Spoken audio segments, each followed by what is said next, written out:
Abra sua Bíblia, por favor, vamos dar continuidade à série que nós estamos realizando aqui na igreja, os Atos do Cristo Vivo. Nós vamos agora ver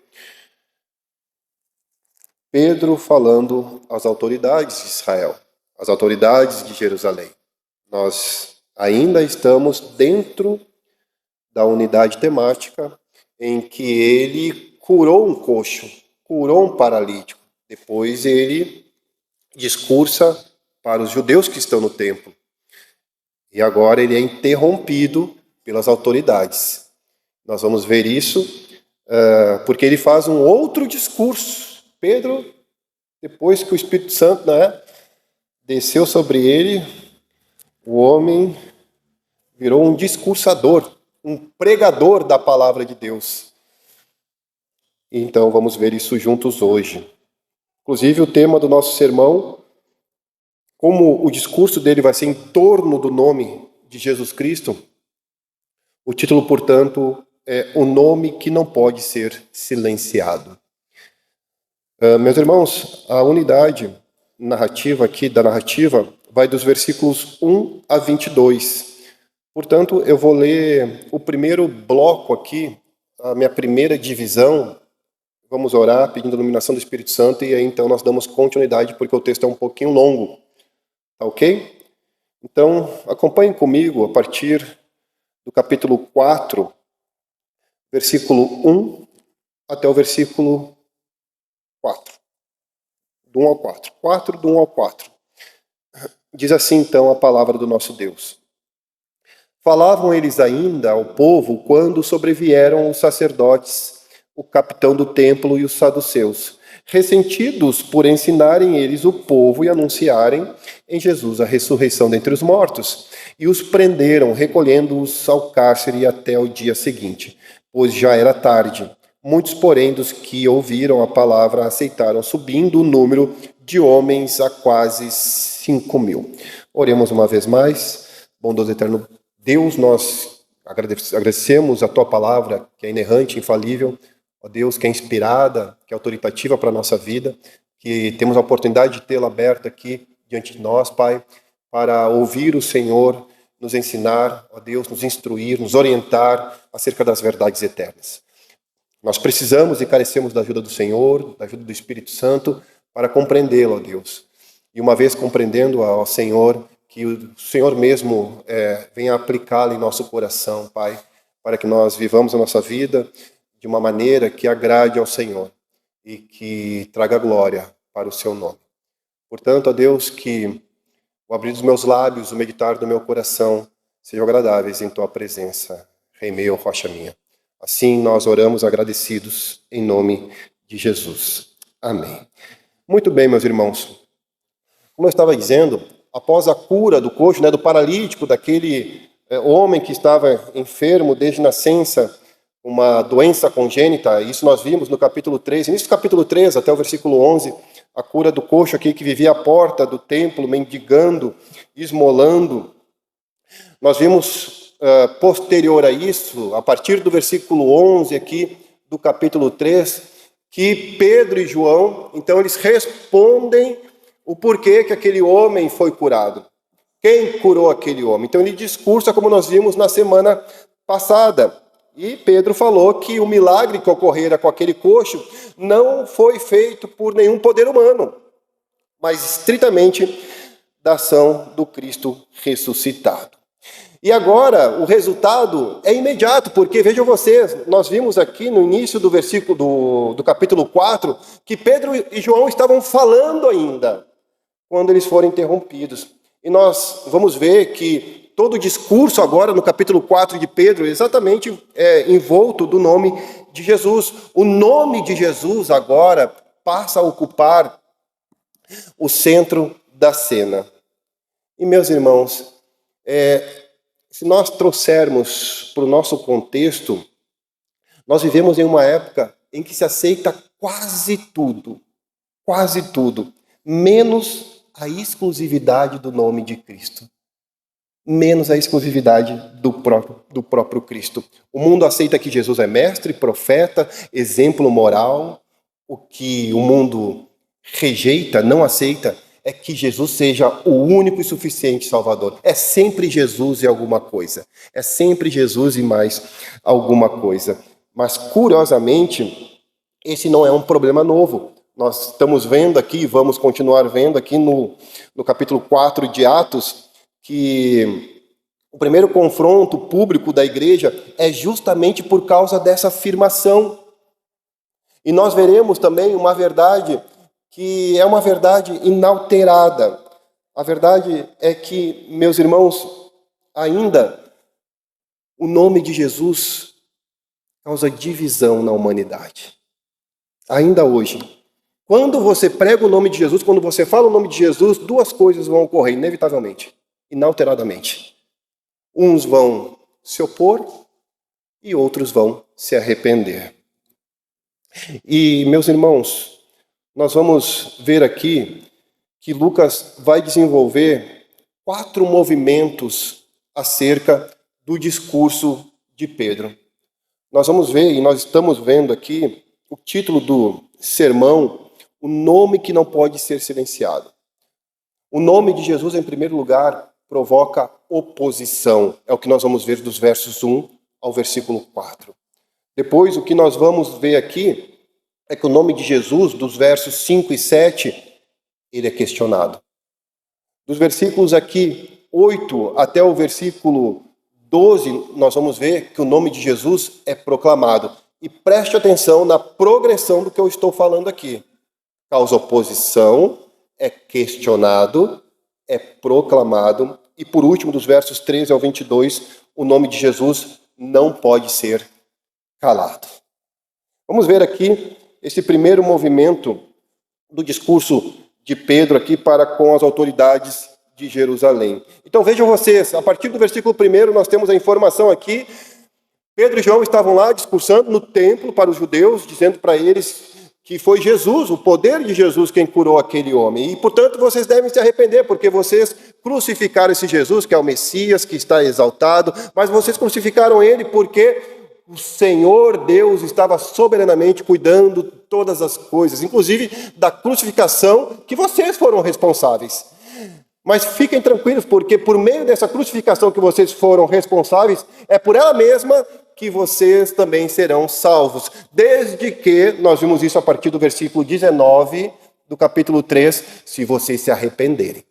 Se arrependam-se, diz Pedro e João aqui, e convertei-vos para que sejam cancelados os vossos pecados. Agora eu quero que vocês percebam que enquanto eles estavam falando isso, e Pedro estava pregando, Pedro e João, eles foram interrompidos pelas autoridades. Na minha Bíblia, a Ara vai dizer que sobrevieram. Falavam eles ainda, versículo 1, ainda ao povo, quando sobrevieram os sacerdotes, o capitão do templo e os saduceus. Eles estavam ressentidos. Diz aqui o início do versículo 2. Então Pedro está dizendo que, ou na verdade Lucas aqui registra para nós, que aqueles homens, aquelas autoridades, os governantes de Jerusalém, eles se aproximaram de Pedro e de João, mas veja que eles se aproximaram não para ouvir o que eles estavam falando, eles se aproximaram irritados. É dito no início do versículo 2 que eles estavam ressentidos, ou seja, que eles estavam perturbados, e aqui a ideia da gramática grega é que eles estavam profundamente irritados. Eles não estavam apenas irritados, tipo, cala a boca aí, parem de falar essas besteiras aí que vocês estão falando. Não, eles estavam profundamente irritados, tanto é que os apóstolos foram presos na sequência. Nós vamos ver isso aqui. Mas quando nós paramos e analisamos isso aqui, meus irmãos, aqueles homens, nesses primeiros versículos aqui, quando interrompem Pedro e João, eles não falam do coxo. Um coxo, como nós vamos ver no versículo 22, estava 40 anos sem poder andar, mendigando a porta do templo, não adorava o Senhor no templo, ficava à porta da adoração, não entrava com os outros para adorar ao Senhor, mas eles não falam disso, não citam, na verdade, isso, que Jesus, o qual Pedro e João estavam ali anunciando, eles não falam que esse homem foi restaurado, que está restaurado, que agora está caminhando. O que incomoda eles, então? se não foi o homem que foi curado? A mensagem. A mensagem estava incomodando as autoridades de Jerusalém. Então até que é dito que eles estavam ressentidos, por quê? Versículo 2, por ensinarem eles o povo e anunciarem em Jesus a restauração, a ressurreição dentre os mortos. Pedro e João estavam anunciando, meus irmãos, que Jesus havia ressuscitado dentre os mortos e que nele a ressurreição futura havia irrompido na história presente. Veja, ele ressuscitou. A ressurreição já não é mais futura. Todo aquele que crê nele também já está ressuscitado. E essa mensagem aqui, irmãos, atingia diretamente, especificamente, atingia os dois grupos políticos religiosos de Jerusalém, tanto os fariseus quanto os saduceus. O capitão do templo também era um saduceu. A linhagem sacerdotal vinha dos saduceus. Atingia diretamente os saduceus, por quê? Porque esse grupo religioso que estava em conflito, que vivia em conflito com os fariseus, só se juntaram para entregar e condenar Cristo Jesus, eles não criam na ressurreição. Obviamente, vamos fazê-los calar. Eles não criam, mas esse não era apenas o problema. O problema também era, e por isso que eles estavam profundamente aqui indignados, irritados, é que, irmãos, eles também, ao ouvirem isso, em certo sentido, eles estavam sendo acusados, porque foram eles também que condenaram Cristo Jesus, que está ressuscitado, que Pedro está pregando. Então, não somente não criam na ressurreição, mas também, se é verdade que Cristo ressuscitou, eles têm um problema, porque foram eles que levaram Cristo a ser crucificado também. Certamente eles teriam um problema. Meus irmãos, o conflito, portanto, não era meramente teológico. Porque se Jesus estava vivo, em primeiro lugar, o Sinédrio estava errado. Porque o Sinédrio condenou Jesus Cristo. Se Jesus ressuscitou, segundo problema, a sua autoridade estava acima de toda autoridade humana. Obviamente que eles queriam que Pedro e João se calassem, não é verdade? Agora, ainda aqui, no nosso bloco, o nome de Jesus provoca oposição, Lucas faz um contraste aqui maravilhoso, extraordinário, porque as autoridades, é dita aqui a palavra de Deus, se aproximaram. Mas como eu disse aqui, eles se aproximaram para fazer uma coisa, para prendê-los. É o que é dito aqui no versículo 3. E os prenderam, recolhendo-os ao cárcere até ao dia seguinte, pois já era tarde. E no versículo 4, muitos, porém, aceitaram, que ouviram a palavra, a aceitaram, creram, não é? A tradução aqui, subindo o número para 5 mil homens. Então, é interessante esse contraste que Lucas faz aqui, porque as autoridades se aproximaram para prender, a autoridade. Mas o povo estava próximo dos apóstolos para se arrepender, para crer. Aqueles que deveriam reconhecer Jesus Cristo como Messias tornaram-se seus opositores, enquanto homens e mulheres simples recebiam a palavra com fé. Por isso, o versículo 4 aqui encerra a cena com uma nota de triunfo. É dito, novamente eu repito, muitos, porém, dos que ouviram a palavra a aceitaram, creram, subindo o número de homens a quase 5 mil. Meus irmãos, nós podemos ser presos, mas a palavra nunca será. Os apóstolos foram presos, mas o evangelho do Senhor nunca será preso. Nunca. E os eternos propósitos de Deus vão ser cumpridos. Quer o homem queira, quer não. Vão ser cumpridos. Não depende do homem. Não está nas mãos do homem. Não está na segurança do homem. Está nas mãos do nosso Senhor. E, meus irmãos, o nome de Jesus continua produzindo as mesmas reações em nossos dias. As mesmíssimas. Certamente, onde Cristo for anunciado, for pregado, proclamado com fidelidade, alguns endurecerão o seu coração, rejeitarão, não reconhecerão. Alguns endurecerão os seus corações, mas outros são conduzidos ao arrependimento. Hoje, talvez, nós não sejamos ameaçados como os apóstolos foram, pelo menos não no nosso contexto aqui, não onde nós estamos. Não somos ameaçados com prisões por anunciarmos Cristo, mas somos pressionados a privatizar a nossa fé. O mundo aceita que falemos sobre espiritualidade, sobre valores, sobre amor. O que muitas vezes o mundo não aceita é que nós afirmemos uma coisa, que só Jesus salva. Não é Jesus e a faculdade. Não é Jesus e a família. Fica com a família. Não é Jesus e a prosperidade. Claro, você tem que trabalhar. Trabalhe de domingo a domingo. Seja salvo da pobreza. Seja salvo da solidão. Seja salvo da burrice. Seja salvo, seja salvo, seja salvo. É sempre Jesus e mais alguma coisa. Nós estamos vendo aqui, em primeiro lugar, o nome que não pode ser silenciado é que o nome de Jesus provoca oposição. Quando a palavra de Deus é pregada, e eu creio que é isso que nós estamos fazendo aqui, certamente o Espírito Santo está falando no seu coração. E em segundo lugar, o nome de Jesus, se existe oposição, existe questionamento. E é o que nós vamos ver agora. O nome de Jesus é questionado. Então veja, os homens prenderam Jesus Cristo. Os homens prenderam Pedro e João. E eles interrogaram Pedro e João no outro dia, porque já era tarde. Apenas uma observação. Vocês lembram que horas os apóstolos chegaram no templo para orar? 3 da tarde. Estima-se que aqui já era 8 da noite.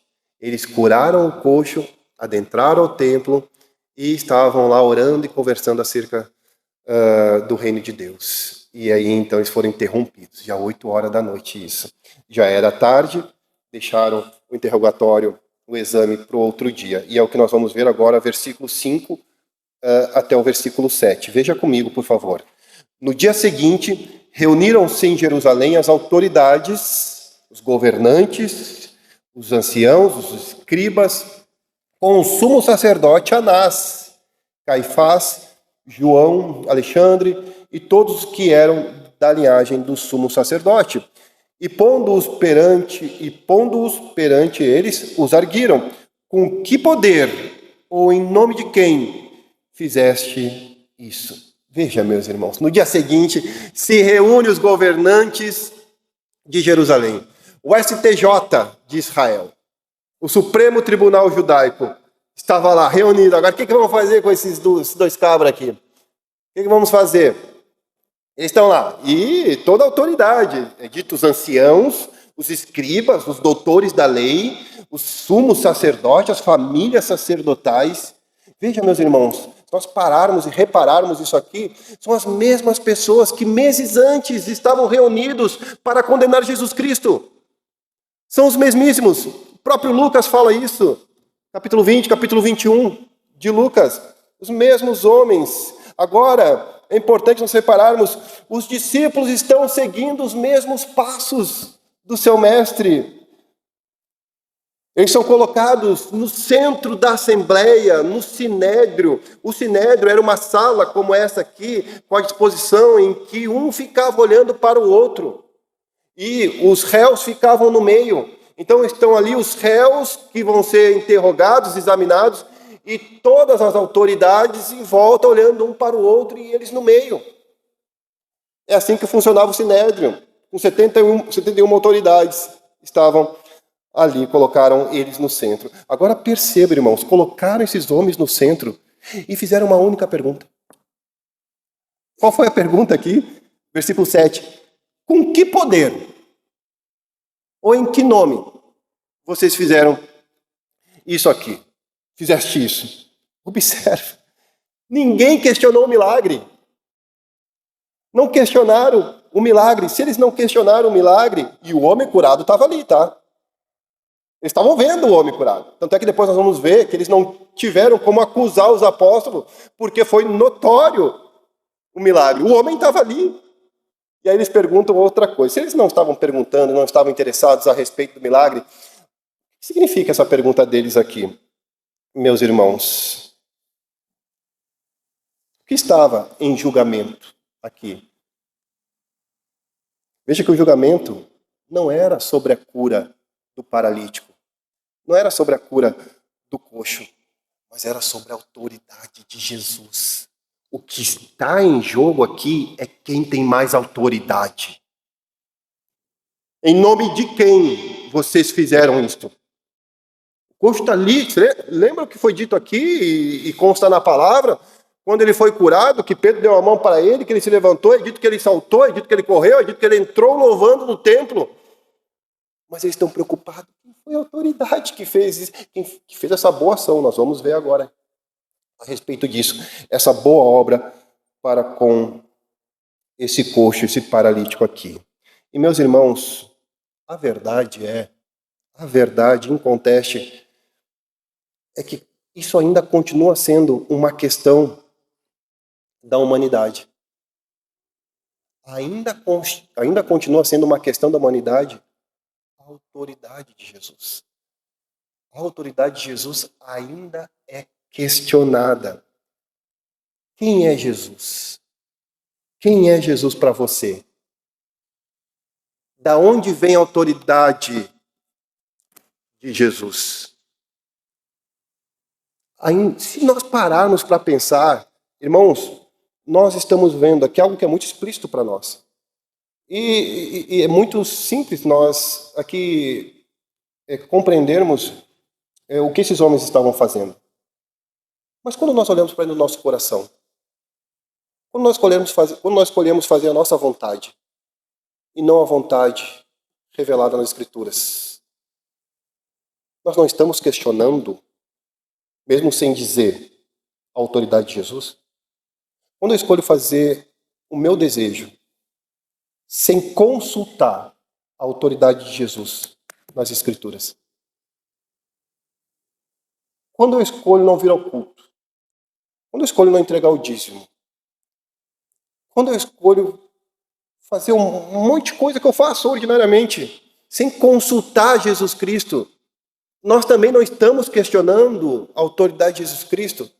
Ainda continua sendo uma questão da humanidade, irmãos. E é pior para a igreja, para aqueles que conhecem. Antes não conhecêssemos o que nós conhecemos e deliberadamente desobedecemos. O mundo pode admirar a ética cristã, respeitar valores cristãos e até reconhecer benefícios produzidos pela igreja, mas continua resistindo à autoridade absoluta de Jesus Cristo. Em outras palavras, tanto o mundo, e não podemos nós nem condenar o mundo, porque eles não conhecem a autoridade de Jesus. Tanto é que o apóstolo Paulo vai dizer: olhemos para a igreja. Olhemos para dentro. Para a igreja. Para a igreja. Porque a igreja ainda continua questionando a autoridade de Jesus. Quando prefere fazer do seu jeito e não do jeito prescrito na palavra do Senhor. Viver a sua vida à sua maneira e não segundo a regra infalível das Escrituras. Meus irmãos, a igreja precisa estar preparada. Se a igreja não estiver preparada, meus irmãos, se a igreja não estiver preparada, como vai ser respondido perguntas cruciais da vida para as próximas gerações?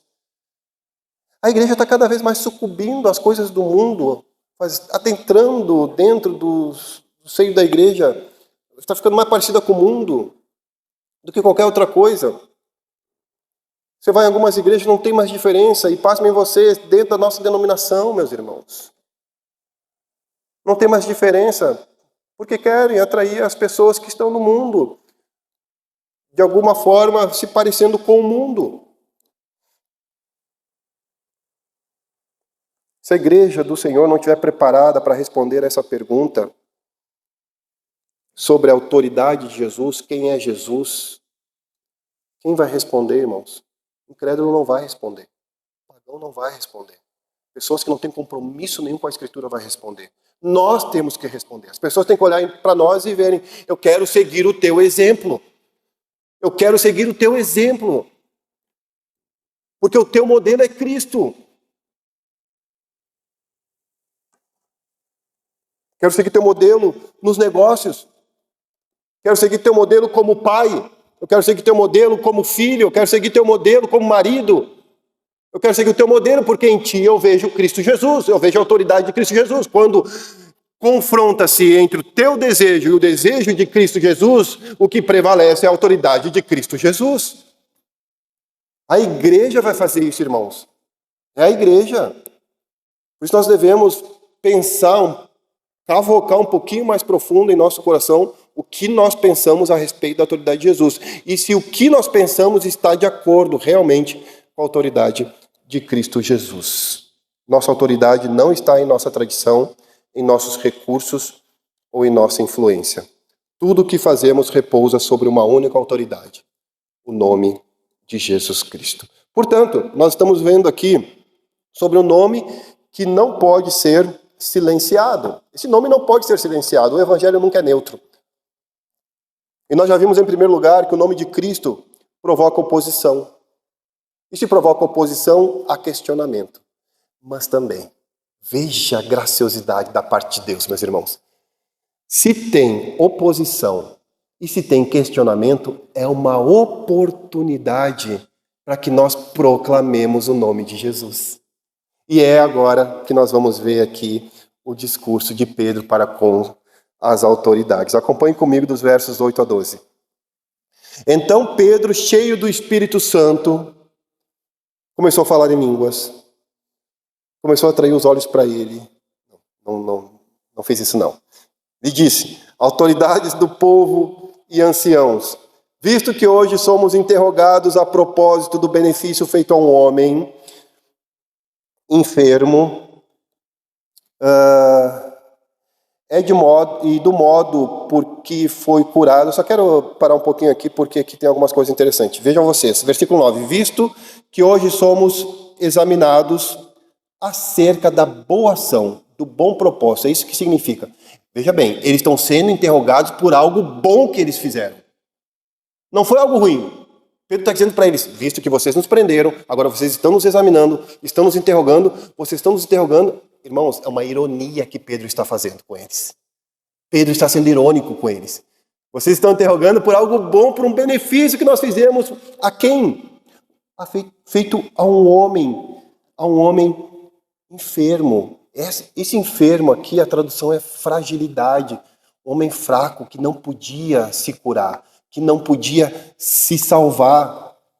E aí ele vai dizer, do modo, ou seja, através de como ele foi então curado, de como ele foi aqui salvo, de modo porque foi curado. E aqui é importante, essa palavrinha curado, esse primeiro curado que consta neste texto aqui, nessa narrativa, não é curado como nós entendemos uma cura de uma enfermidade, de uma ferida. Esse curado é salvo, é salvação.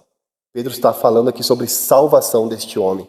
E aí ele continua dizendo, tomai conhecimento então, vós todos e todo o povo de Israel, de que em nome de Jesus Cristo Nazareno, a quem vós crucificastes e a quem Deus ressuscitou dentre os mortos, sim, em seu nome é que este está curado, e aqui é saudável mesmo, perante vós. Este Jesus, aqui ele cita o Salmo 118, este Jesus é pedra rejeitada por vós, os construtores, a qual se tornou a pedra angular. E aqui nós temos o clímax do discurso dele.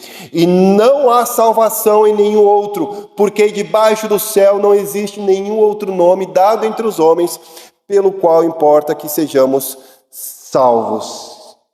Meus irmãos, um homem cheio do Espírito Santo vai diante das autoridades e proclama o nome que está acima de todo nome. cheio do Espírito Santo, diz a palavra do Senhor aqui. Ele não fala da sua experiência pessoal. Ele fala de Cristo Jesus. Ele proclama Cristo Jesus. Aqui nós temos a ironia na sequência de Pedro. Veja que os apóstolos aqui estão diante das autoridades. Eles estão em um tribunal, o Supremo Tribunal Judaico, como eu falei aqui.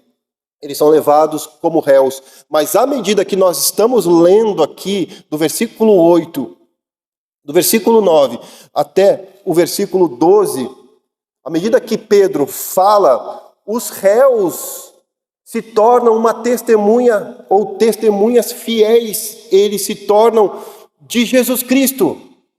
E os juízes descobrem que estão diante do tribunal de Deus. É invertido o papel. Eles que são réus, eles se tornam grandes testemunhas do rei, do reino de Deus. E à medida que Pedro está falando para aquelas autoridades, os juízes então, que estão ali examinando, inquirindo eles acabam descobrindo que estão diante do tribunal de Deus. Nós vamos ver isso lá no versículo 13, que eles ficam apavorados. Apavorados. Mas Pedro fala aqui, versículo 10, que seja conhecido de todos vós e de todo o povo de Israel. Ou seja, vós todos, autoridades, e também de todo o povo de Israel, aquele povo que estava no templo, que abordaram eles ali no versículo 11 do capítulo 3. Então ele faz uma declaração com ousadia e intrepidez, dizendo o nome de Jesus Cristo, o Nazareno, a quem vós crucificastes e a quem Deus ressuscitou dentre os mortos. Sim, em seu nome é que este homem então está curado perante vós. O tribunal humano condenou Jesus Cristo. E é o que eles estavam querendo fazer com os apóstolos. Vocês estão entendendo? O tribunal humano condenou Jesus, mas Deus o ressuscitou, é o que Pedro diz aqui para eles. A quem Deus ressuscitou dentre os mortos. Os homens o rejeitaram, mas Deus o exaltou. Então, no versículo 11, ele cita aqui o Salmo 118. E este Jesus é a pedra rejeitada por vós, os construtores. Esse Jesus não cabe na religiosidade de vocês. Esse Jesus não cabe no sistema de vocês. O Salmo 118 está falando do príncipe. E é um salmo messiânico, está apontando para Jesus. Esse Jesus que é a pedra fundamental, onde todo o edifício, então, é construído, ele não cabe em vocês, ele não cabe no entendimento de vocês.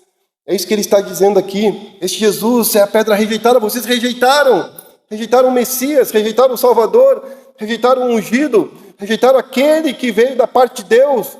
Veio da parte de Deus. Vocês crucificaram e o próprio Deus ressuscitou. Vocês rejeitaram. Vocês, os construtores, que deveriam ensinar o povo, deveriam guiar o povo, deveriam direcionar o povo, instruir o povo. Vocês rejeitaram a principal pedra dos mandamentos, das promessas, das alianças. Vocês rejeitaram. Ele está aplicando o Salmo 118 para os juízes. Para os juízes, meus irmãos. Aquilo que os líderes desprezaram tornou-se o fundamento da salvação. Veja o discurso de Pedro. Que coragem. Que intrepidez. Que ousadia, meus irmãos. Que ousadia.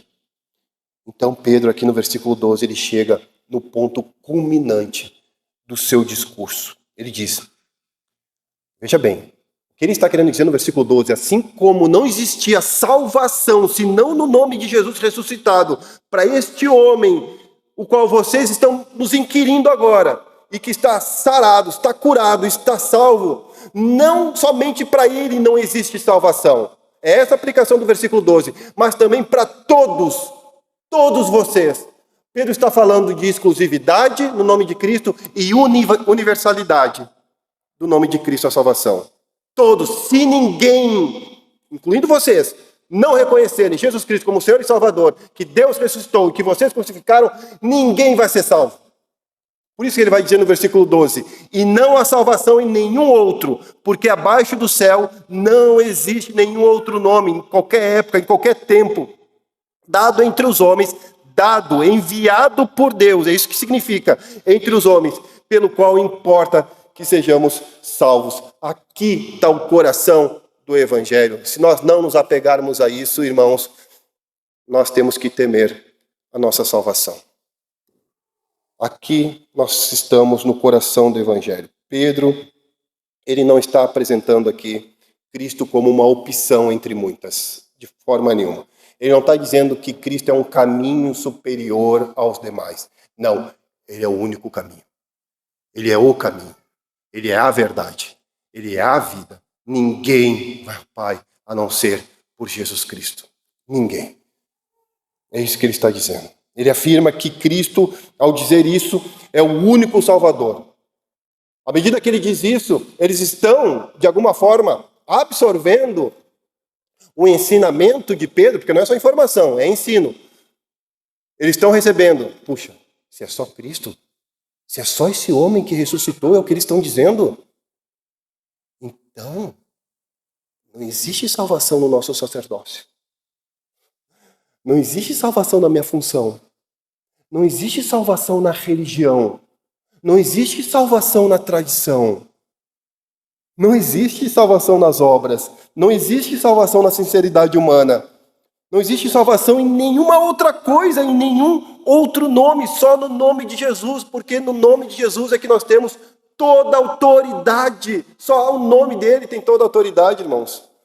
Por isso que nós temos que conhecer o nome de Jesus, o poderoso nome de Jesus, o Deus Emanuel, Deus conosco, irmãos, aquele que cura, aquele que salva, aquele que resgata, aquele que justifica, aquele que nos adota.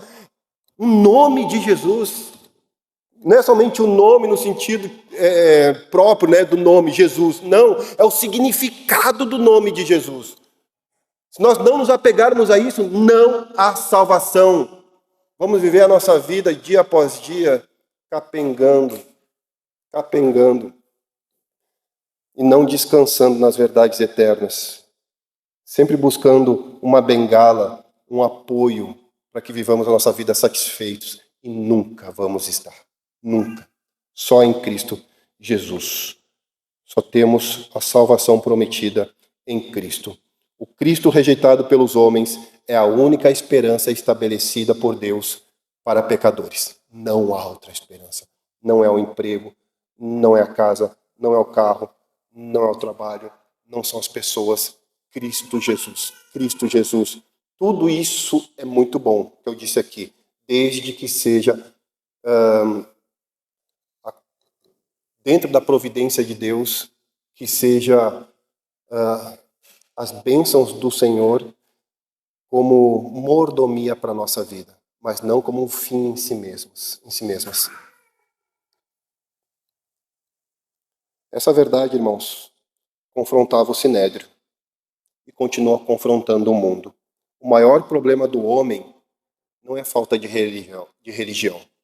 Irmãos, tem certeza. Você sair daqui e perguntar para qualquer pessoa que você encontrar na rua, ela vai ter algum tipo de religião. Então, o maior problema das pessoas não é a religião.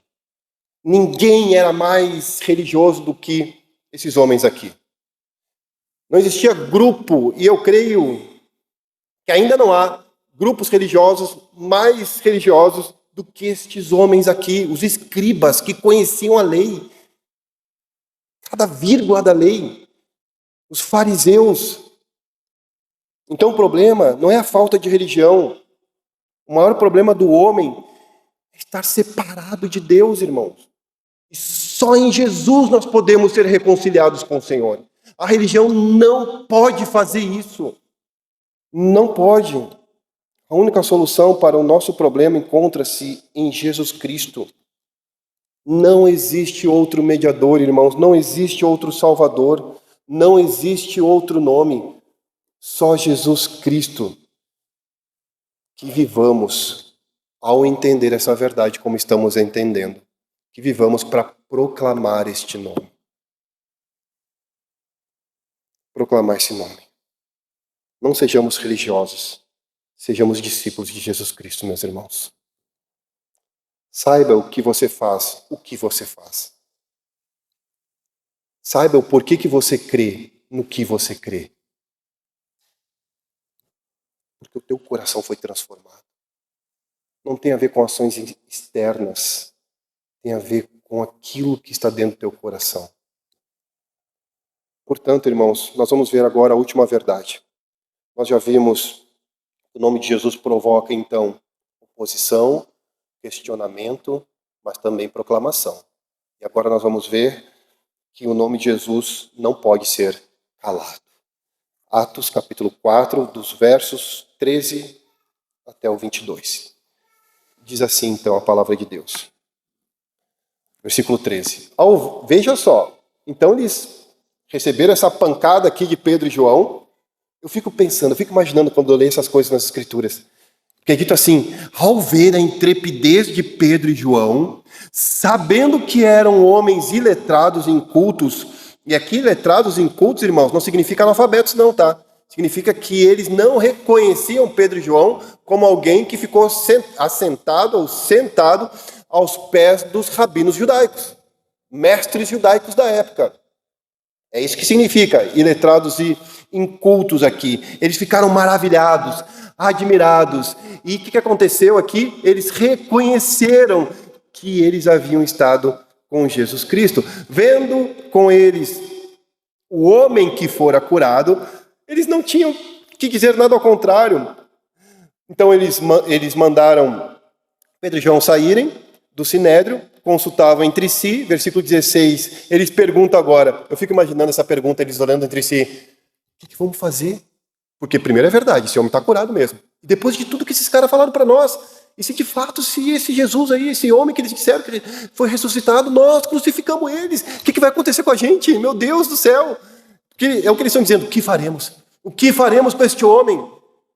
Porque eles estão considerando que é verdade o que eles estão falando. E não podendo fazer nada contra os homens, o que eles pensaram em fazer? É dito aqui, no versículo 17. Mas para que não haja maior divulgação entre o povo, ameacemo-los para não mais falarem neste nome. A quem quer que seja, chamando-os, ordenaram-lhes que absolutamente não falassem nem ensinassem em nome de Jesus. E Pedro e João, como bons mocinhos, convertidos, transformados, aceitaram, né? Sim, claro, não vamos falar mais em nome de Jesus, o que mais vocês querem? Óbvio que não. Então, Pedro e João responderam a eles, julgai ser justo diante de Deus, ouvir-vos antes a vós outros do que a Deus, pois nós não podemos deixar de falar das coisas que vimos e ouvimos. Depois, ameaçando-os mais ainda, soltaram, não tendo achado como os castigar por causa do povo, porque todos glorificavam a Deus pelo que acontecera. Versículo 22, ora, tinha mais de 40 anos aquele em quem se operara essa cura, então, milagrosa. Meus irmãos, a resposta de Pedro deixou o Sinédrio sem pai nem mãe. Porque perguntaram para ele, perguntaram para os dois, né? Versículo 7, com que poder? Ou em nome de quem vocês fizeram isso? Aí Pedro vai lá e... Aí a resposta de Pedro, ou a resposta então agora das autoridades, o que vamos fazer com esses homens? Eles não tinham mais argumentos, eles perderam o rebolado, não tinham mais o que dizer, meus irmãos. E Lucas registra aqui que eles observavam a intrepidez de Pedro e João, como eu falei aqui, e algo interessante aqui, eles reconheceram que eram pessoas comuns, não é? Porque eles não tinham sentado aos pés de nenhum rabino aqui, mas algo importante que eles perceberam aqui. Vocês prestaram atenção? Versículo 13, parte B, reconheceram que haviam estado com Jesus. Eita, já pensou? Já pensou? Yuri, André, Taimir, Pedro, eu reconheço que ele andou com Jesus. Cara, tu não sabe nada da lei, não sabe nada das coisas, mas, cara, eu reconheço que tu andou com Jesus, Ricardo. Andou com Jesus, cara. Com Jesus. Que privilégio, meus irmãos. Imagina que privilégio. Esse é o verdadeiro segredo da ousadia cristã. Qual é o verdadeiro segredo da ousadia, da intrepidez de Pedro e João? a comunhão com Cristo. Se eu não tenho comunhão com Cristo, eu não sou ousado, eu não sou corajoso. As pessoas não vão dizer que eu me pareço com Cristo. Eu me pareço com um jogador de futebol, eu me pareço com uma jogadora de vôlei, com uma modelo, qualquer outra coisa, com algum youtuber, mas não com Jesus Cristo. Eu quero ser reconhecido por estar em comunhão com o meu Deus, o meu Rei. Não quero ter prestígio.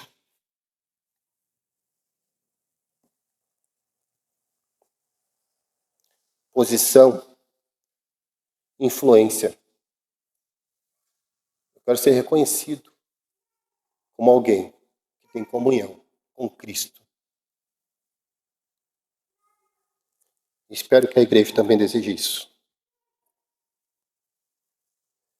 No versículo 14 em diante, as autoridades, sem saber o que fazer, eles começam então a deliberar em particular, porque eles não conseguem negar o milagre. Eles não conseguem refutar a mensagem de Pedro e João. Eles não conseguem condenar os apóstolos diante do povo. Eles recorreram à intimidação, meus irmãos. A ordem que eles deram é para que os apóstolos não falem mais no nome de Jesus, como nós lemos aqui. Versículo 18. Chamaram eles, ordenaram, mandaram, disseram para eles, não falem mais no nome de Jesus. Eu acho fantástica a resposta de Pedro aqui. Veja, julgai se é justo diante de Deus ouvir-vos. Lembram? Há muitas vozes no mundo. Eles poderiam ter ouvido eles. Será que nós nos calemos quando as pessoas dizem, parem de falar disso? Parem de falar. Veja se é justo.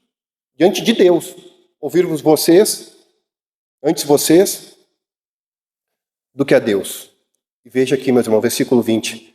Pois nós não podemos. Esse podemos aqui, a raiz dele é poder. O que significa que não está em nós o não falar. Porque nós não podemos, nós não temos poder para deixar de falar o que vimos e ouvimos. Porque o que vimos e ouvimos é exatamente o que faz com que nós falemos. O poder não é nosso. O poder é daquele que nós vimos e ouvimos.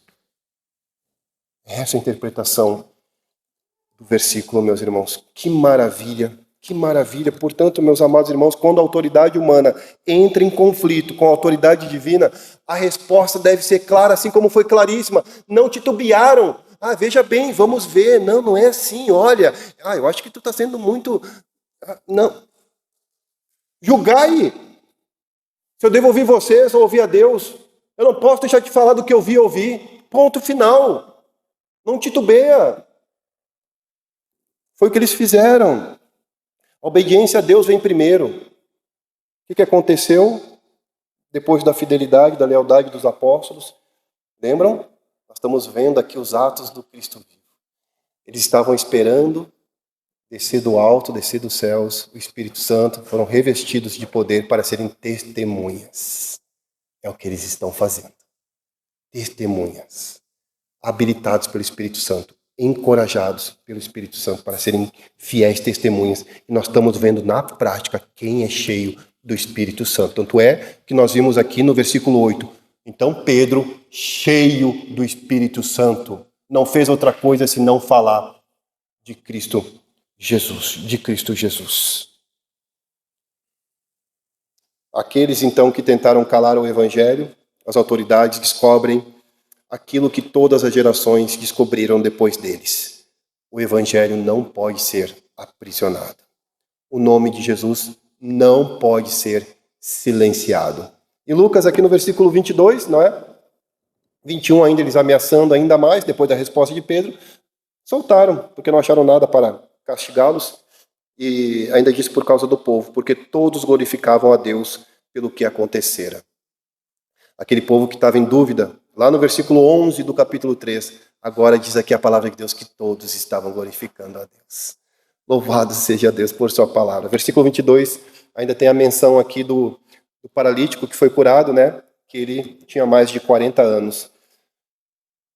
E foi quando ocorreu, então, a cura milagrosa. 4 décadas, mais de 40 anos, irmãos. 4 décadas de impossibilidade. 4 décadas de dependência. Outros cuidando dele. 4 décadas sem solução humana. Sem solução humana. Tudo foi transformado pelo poder de Cristo Jesus. Talvez hoje ninguém esteja lhe ameaçando, mas muitos têm sido silenciados pelo medo da rejeição, da opinião pública, do ambiente acadêmico ou do ambiente profissional. Aqueles que verdadeiramente o conhecem não seguem em silêncio, não permanecem em silêncio.